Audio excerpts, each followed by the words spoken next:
Welcome to heart touching story. स्त्री के जीवन की मार्मिक कहानी। सुंदर गांव। एक बड़ा सा आलीशान पुराना घर था। वहाँ करीब 40 बरस की एक औरत अपने पति, एक बेटे और एक बेटी के साथ रहती थी। उसके चेहरे पर हमेशा एक मुस्कान धरी रहती थी। सुंदर सी साड़ी और उससे मैचिंग करती बिंदी और हल्के से गुलाबी रंग की लिपस्टिक हर समय उस पर सजी रहती थी। अपनी उम्र की गहरी होती लकीरों को फाउंडेशन की परत से छुपाने की कोशिश करती वह एक चलती फिरती सुंदर तस्वीर ही लगती थी। घर के छोटे से बगीचे में हरे भरे सुंदर फूलों के पौधे करीने से गमलों में लगे थे। मेन दरवाजे से अंदर घुसते ही भगवान जी की एक सुंदर बड़ी सी मूर्ति स्थापित थी और मोगरा अगरबत्ती की खुशबू का झोंका यकायक सांसों को महकाने लगता। एक कोने की तिकोनी मेज पर ताजे अखबार और पत्रिकाएं थी। दूसरी ओर शेल्फ पर रखी हुई आधुनिक फ्रेमों में जड़ी कुछ तस्वीरें बड़े ही सलीके से रखी थी। उस बड़े से हॉल में से एक दरवाज़ा किचन की ओर खुलता था, जहाँ सलीके से रखे बर्तन और वहाँ की साफ सफाई उस औरत की सुघड़ता को दिखला रहे थे। सामने वाली दीवार पर एक बड़ी सी पेंसिल स्केच वाली एक ड्राइंग फ्रेम में लगी बड़ी प्यारी लग रही थी और उसके कोने में उस औरत का नाम लिखा था। अपने हाथ में एक कपड़ा लिए वह डाइनिंग टेबल पर रखी प्लेटों को पोंछ कर सजा रही थी।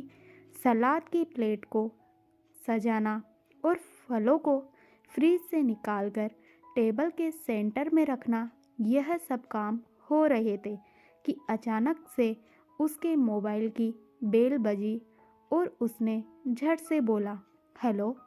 पर मैंने तो खाना बनाया है। और फ़ोन कट गया। फिर उसके चेहरे पर थोड़े मायूसी के बादल आए, पर दूसरे ही पल वह सहज हो गई, क्योंकि बच्चों की स्कूल से वापस आने का समय था। इसी दिनचर्या में से समय निकालकर वह औरत बाहर भी जाती, बच्चों की किताबें लेने, साहब की पसंद की सब्जियां लेने, घर को घर बनाए रखने का सामान लेने। स्कूल से लौटते अपने बच्चों को दोनों बाहों में भर लेती और बच्चों के साथ पति का इंतजार करने लगती। बच्चों की आंखों में अपनी मासूम मांग के पूरे होने की चमक होती कि माँ दिन भर कहीं भी रहे, पर उनके स्कूल से लौटने से पहले उन्हें घर में उनके पसंदीदा खाने के साथ माँ हाजिर मिलनी चाहिए। यही हिदायत पति जी की भी थी। यही सारी दिनचर्या एक घर की रहती ही है आमतौर पर। और हर दूसरी औरत के पूरे दिन की कहानी भी यही रहती है। पर उस औरत की एक बड़ी मुश्किल थी कि उसकी अपनी हंसी, जो कभी खिलखिलाहट से गूंजती थी, वह नदारद थी। उसके चेहरे से जो संतुष्टि के भाव होते हैं, वे उसकी फाउंडेशन की परत के नीचे कहीं दबे थे। वह ढूंढती थी अपनी वह हंसी, पर नहीं मिलती थी। वह उसे अपने पास बच्चे, जो अब बच्चे नहीं रहे थे, हंसकर पूछते, क्या खो गया है मैम, हम मदद करें? नहीं, मैं खुद ढूंढ लूँगी। वह अपनी झेप मिटाती हुई कहती, यहाँ इस कमरे में तो नहीं है ना। बच्चे शायद उसका मजाक उड़ाते, फिर अपनी पढ़ाई में व्यस्त हो जाते और माँ को भूल जाते। पर जब किसी चीज़ की ज़रूरत होती या भूख लगती तो माँ की याद आती। बेटी जो अब यौवन की दहलीज पर खड़ी थी, पूछती, हे मम्मी, जस्ट चिल। तब लगता कि आज की यह पीढ़ी कितनी सहजता से बातों को कह लेती है और एक हम है कि अपने इमोशनल मन के चक्रव्यूह में ही फंसे रह जाते हैं। ऐसे ही चक्रव्यूह में फंसी वह औरत जो एक सहज हंसी नहीं हंस पाती थी। उसे लगता था कि वह एक मुखौटा ओढ़े रहती है। हर पल अपनी बहन से बात करते हुए अपनी सबसे प्यारी सहेली से भी वह अब वैसी सहजता महसूस नहीं करती थी। मन खुल नहीं पाता था उसका। कुछ था जो उसे खुश होने से रोकता था।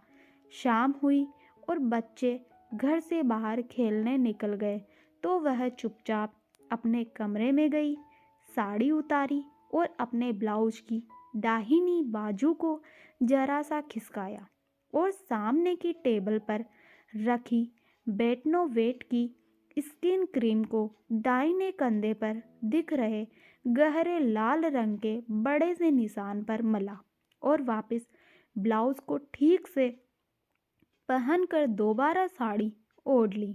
फिर से थोड़ा फाउंडेशन लगाया और पलकों के कोने पर जो नमी आ गई थी उसे पोंछा और आँखों को अच्छा दिखाने के लिए काजल का एक स्ट्रोक लगा लिया। फिर से वही गुलाबी रंग की लिपस्टिक लगाई और अपने होठों पर एक मुस्कान को भी सजा लिया। तो क्या यह एक घाव था जो उसे हंसने से खिलखिलाने से रोकता था? शादी के 18 सालों में जाने कितने ऐसे घावों को वह छुपा छुपा कर रखती रही है। चुपके से मलहम लगाकर एक झूठी मुस्कान सजाकर सहज होने की कामयाब कोशिश करती रही है।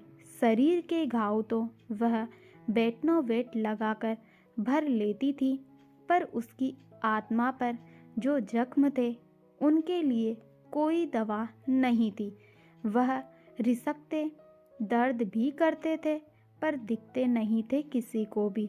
रात को जब बच्चों का खाना निपट गया तो पतिदेव की कार का हॉर्न सुनते ही वह लपक कर दरवाज़ा खोलने गई। आज कुछ ज़्यादा काम था? थोड़ा हिचकिचाहट के साथ पूछा। कोई जवाब नहीं। पत्नी का दिन कैसे बीता? बच्चों की पढ़ाई की कोई चिंता नहीं।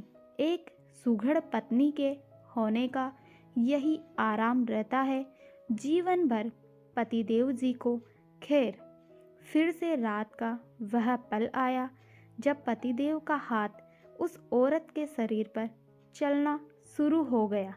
उस घाव पर भी गया तो एक आह के साथ उस औरत ने मुंह मोड़ लिया।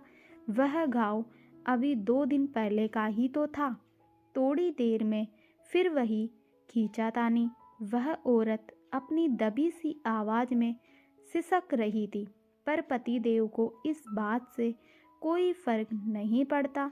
यह खींचातानी ज़्यादा देर नहीं चल पाई क्योंकि बिल्कुल साथ वाला कमरा बच्चों का था। वह रात एक और नया घाव छोड़ गई थी उसकी आत्मा पर और शरीर के घाव को और गहरा गई थी। सुबह अलार्म बजा। रसोई में से आवाज़ें आने लगी। बच्चों, चलो उठो, स्कूल के लिए देरी हो जाएगी। आप भी उठिए, चाय बन गई है। वह औरत एक सुंदर सी साड़ी पहने, धुले लंबे बालों को समेटती, चाय का कप लिए बेडरूम की तरफ चली गई। तो दोस्तों, कैसी लगी आपको हमारी ये छोटी सी कहानी? अगर आपको हमारी यह कहानी पसंद आए तो वीडियो को लाइक, चैनल को सब्सक्राइब और वीडियो को शेयर ज़रूर कीजिएगा। धन्यवाद।